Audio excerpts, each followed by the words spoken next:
এখন আমরা হস্তশিল্প মেলায় এসেছি। এটা নিউ টাউন মাঠে হচ্ছে, মানে যেখানে সেন্ট্রাল মলটা রয়েছে তার পিছন দিকে। প্রচুর জিনিস, এত সুন্দর সুন্দর জিনিস, কম দামেরও আছে, বেশি দামেরও আছে। সোফা থেকে শুরু করে কার্পেট, কোনো কিছুর অভাব নেই। দারুণ সুন্দর কাজ করছে ওরা, বসে বসেই এঁকে এঁকে খুব সুন্দর কাজ করছে। আমরা গেছি, আর এখান থেকে আমি পুরো ভিডিও তোমাদের দেখাতে পারবো না, বাড়িতে গিয়ে দেখাবো আমি কি কি কিনলাম। এখন দেখি পুরো মেলাটা ঘুরে কয়েকটা জিনিস তো কিনবই।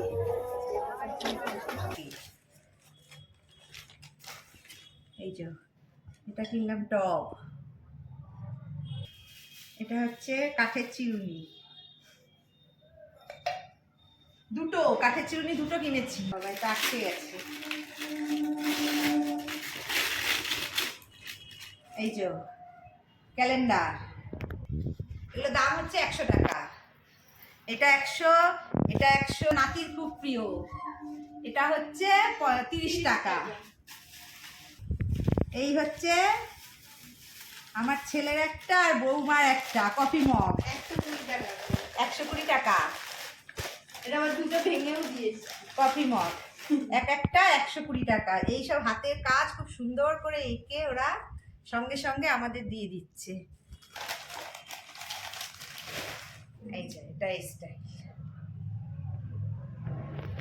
খুব সুন্দর করে আঁকছে, এত সুন্দর করে হাতের কাজ করছে ওরা। 100 টাকা চেয়েছিল, 80 দিয়ে কিনেছি। এই দুটো এখানে নিয়েছি, এই দুটো কত সুন্দর। এই দুটো 100 টাকা, 50 করে নিয়েছিল। এগুলো 50 50, 100 টাকা। কি সুন্দর সুন্দর গণেশ আরে, এগুলো সব সুতোর কাজ, ঝুট ঝুট দিয়ে দিয়ে কাজ করেছে। তাই জন্য এই আসনটা নিয়েছি।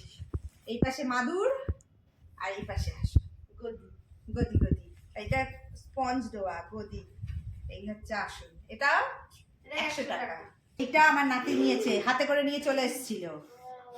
কোস্টার, এটা একটা নিয়েছি, একটাই নিয়েছি 30 টাকা, 50 টাকা। আমি দাম ভীষণ ভুলে যাই। 50 টাকা। আর একটা বড় সড়ো জিনিস নিয়েছি, দাঁড়াও কেটে তারপর তোমাদের দেখাচ্ছি।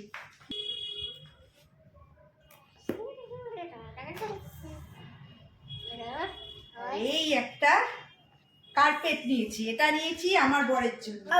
পায়ের পেছনটা দেখো, একদম এখানগুলো মোড়া, একদম অন্যরকম। কেমন লাগলো আমার সব জিনিস হস্তশিল্প মেলা থেকে।